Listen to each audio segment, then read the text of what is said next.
As the air turns crisp and the trees put on their spectacular autumn show, a treasure trove of organic matter falls right into our yards. Fall leaves, they're nature's free fertilizer, a gift packed with nutrients the trees have drawn from deep within the earth. But all too often, gardeners either throw away this incredible soil-building resource or make a series of costly mistakes that prevent them from unlocking its full potential. Today, we're going to dive deep into the world of autumn leaves, exploring not just the common pitfalls but the simple, effective strategies to turn this seasonal chore into one of your garden's greatest assets. We'll cover everything from the science of decomposition to practical, step-by-step guides for making perfect compost, mulch, and the legendary leaf mold. The first and most widespread mistake is bagging leaves for disposal. When you do this, you're not just creating work for yourself. You're throwing away compost gold. These leaves are packed with essential trace minerals like calcium, magnesium, and potassium, plus a huge amount of organic carbon, the primary food source for the beneficial microbes that create healthy, living soil. Sending leaves to the landfill also has an environmental cost. Deprived of oxygen, they decompose anaerobically, producing methane, a potent greenhouse gas. Keeping them on your property closes the nutrient loop, returning valuable resources right back where they came from. Another common error is letting whole leaves pile up too thickly on your lawn. While a light dusting is harmless, a dense wet mat is a disaster for turf. It blocks essential sunlight and air circulation, effectively suffocating the grass beneath. This anaerobic environment can kill the grass, compact the soil, and create a perfect breeding ground for fungal diseases like snow mold over the winter. The rule of thumb is simple. If you can't see at least 50% of your grass through the leaf layer, it's too thick. You must rake them, shred them with a mower, or spread them out into a much thinner layer. It's also a mistake to think all leaves are created equal. Different species have vastly different properties. Tough, waxy leaves like oak, beech, and magnolia are high in lignin and tannins, making them acidic and slow to break down. In contrast, leaves from trees like maple, ash, or fruit trees are softer and decompose much faster. And some, like black walnut, contain a chemical called juglone, which is toxic to many garden plants and should be composted separately for at least a year before use. The best approach? Mix them up.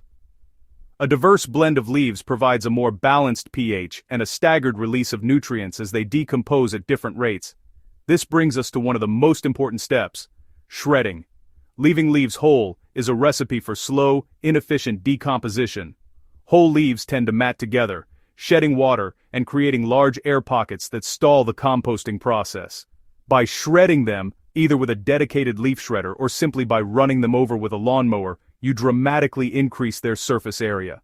This gives soil microbes millions of new access points to begin their work, accelerating breakdown from years to mere months. Shredded leaves also make a much finer, more effective mulch that integrates into the soil more easily. Once shredded, the next key ingredient is water. A pile of dry leaves will sit unchanged for years. The fungi and bacteria that drive decomposition are living organisms, and they need moisture to survive and thrive.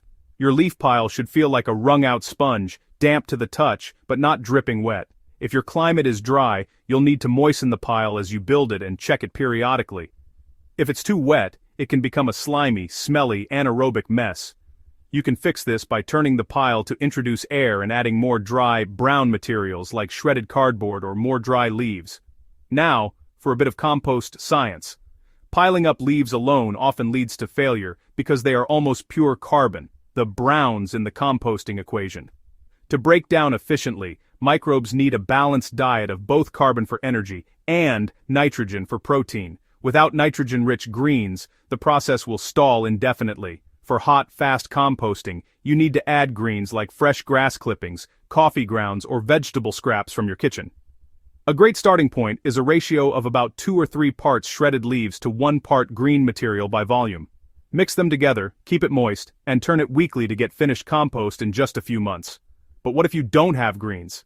Don't worry, you can make leaf mold, one of the most prized soil conditioners in horticulture. This is a slow, cool fungal process. Simply pile your shredded damp leaves in a bin or a quiet corner of the yard. That's it. You don't need to turn it or add anything else. After 6 months to 2 years, the fungi will have transformed the leaves into a dark, crumbly, earthy-smelling substance. Leaf mold doesn't have many nutrients, but it's unparalleled in its ability to improve soil structure and retain moisture.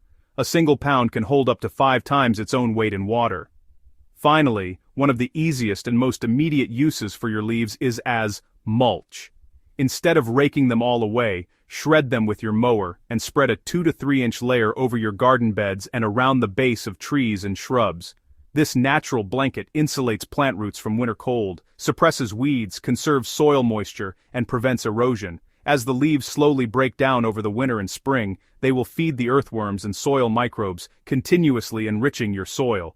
You can even top-dress your lawn by mowing over the leaves and letting the fine particles fall between the blades of grass, providing a gentle feeding. So this fall, don't see leaves as a problem to be disposed of. See them as an opportunity. By avoiding these common mistakes and embracing simple techniques like shredding, managing moisture, and balancing your compost, you can transform this annual cleanup into a powerful engine for building a healthier, more resilient, and more productive garden. Handle them right, and they'll handle your soil for you.